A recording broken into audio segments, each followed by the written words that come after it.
बोलिए नारायण भगवान की जय। आप सभी को श्री कार्तिक मास की हार्दिक शुभकामनाएं। श्री सुजी महाराज शौनकादिक 88,000 ऋषियों को कार्तिक मास का 27वां अध्याय सुनाते हैं। श्री सुजी महाराज कहने लगे कि गणों ने कहा, इस प्रकार से राजा व ब्राह्मण दोनों ही भगवान की भक्ति करने लगे। ब्राह्मण तो अपनी कुटिया में रहकर भगवान की भक्ति करने लगा तथा राजा अपने महलों में रहता हुआ यज्ञ आदि कर्म करने लगा, अनेक प्रकार के यज्ञों से भगवान का भजन करने लगा। एक दिन क्या हुआ, जब वह विष्णुदास नाम का ब्राह्मण भगवान का लिए भोजन को बनाकर भोग लगाकर जैसे ही थाली को रखता, उसकी थाली प्रतिदिन कोई चुरा ले जाता था। वह जाकर देखता कि मेरा भोजन कहाँ गया, कौन चुरा ले गया। इस प्रकार से वह विचार करने लगा कि दूसरी बार फिर से मैं भोजन बनाऊंगा तो मुझे बहुत देर लग जाएगी, पहले बनाऊंगा फिर खाऊंगा, इतने में मेरी संध्या की पूजा निकल जाएगी। इसलिए वो भोजन का त्याग कर कर भगवान की पूजा पाठ तथा भक्ति में लग जाता। दूसरे दिन फिर वैसा ही होता, उसने भोजन बनाया, भगवान का भोग लगाया, भोग लगाते ही जैसे ही थाली को रखता, फिर उसकी थाली कोई चुरा ले जाता। वह तो बड़े असमंजस में पड़ गया। ऐसे करते करते करते करते 6 दिन व्यतीत हो गए। जब 7वां दिन आया तो उसने विचार किया, आज मैं अपने भोजन की रक्षा करूंगा और देखूंगा कि मेरी थाली को कौन लेकर जाता है।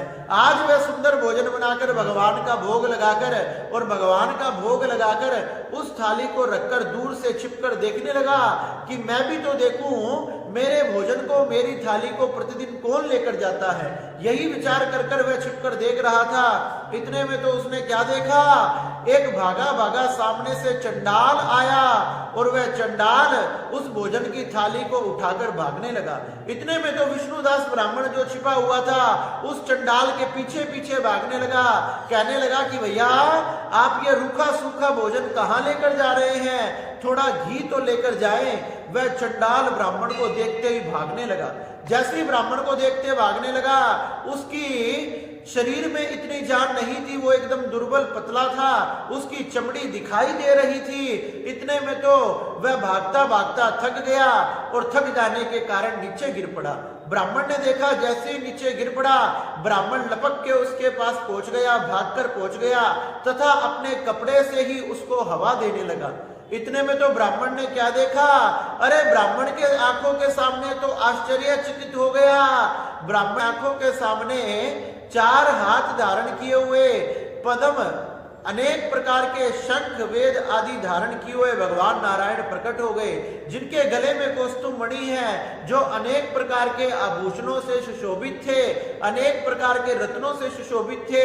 और इतने में ही लाखों नृत्य गान करने वाले उनके सेवक, उनके दास दासियां उनके सामने प्रकट हो गए, अनेक प्रकार से भगवान का भजन करने लगे।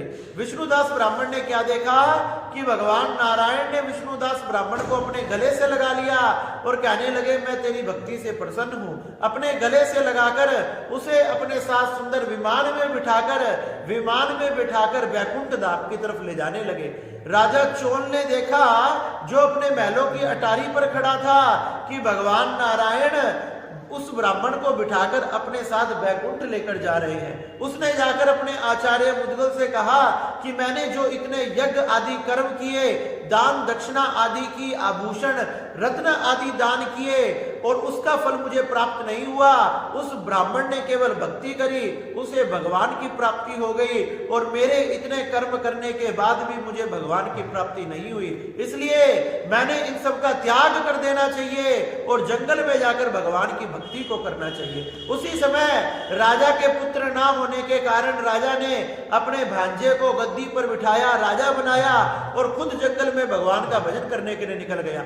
वहां सुंदर आसन लगाकर अपनी कुटिया बनाकर भगवान का भजन करने लगा और भजन करते करते बहुत से वर्ष व्यतीत हो गए। बहुत से वर्ष व्यतीत हो जाने के बाद भी भगवान नारायण ने जब दर्शन नहीं दिए तो एक दिन सोच लिया कि मैं अपने इन प्राणों की आहुति दे दूंगा। एक अग्नि कुंड में ऊपर से छलांग लगा दी। जैसे ही छलांग लगाई, अरे भगवान नारायण तो अपने भक्तों के लिए तैयार रहते हैं। भगवान नारायण उस अग्नि कुंड में से अपने दोनों हाथों को फैलाते हुए बाहर आ गए, जैसे राजा को अपने गोद में लेकर भगवान उस कुंड से बाहर आए हो। राजा को अपनी गोद में लेकर भगवान बाहर आए। राजा भगवान नारायण को देख के प्रसन्न हो गया।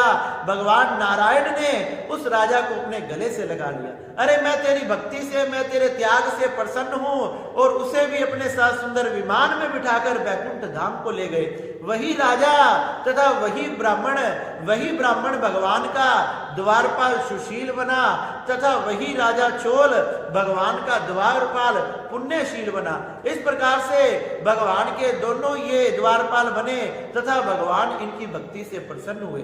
इस प्रकार से श्री सुजी महाराज शौनकादिक 88,000 ऋषियों को ये राजा चोल और ये विष्णुदास ब्राह्मण की भगवान को प्राप्त करने की कथा सुनाते हैं। बोलिए नारायण भगवान की जय।